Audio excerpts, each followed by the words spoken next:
আসসালামু আলাইকুম। আমি এখন খাগড়াছড়িতে রাঙ্গাবন রেস্টুরেন্ট ভাতঘর।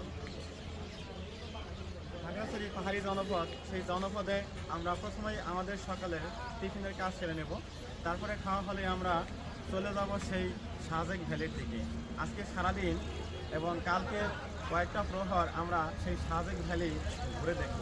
এই যে চারপাশটা দেখে নিন আপনারা, এই যে সামনে কিন্তু অনেক যানবাহন, অনেক পাহাড়ি মোবাইল টাওয়ার দেখতে পাচ্ছেন, কিছু কিছু পথ, এই যে আর হোটেলে পাশে রুটি বানানো হচ্ছে। আর এদিকে শান্তি পরিবহনের গাড়িটা, আমরা এই শান্তি পরিবহনের গাড়িতেই কিন্তু আমরা এসেছি।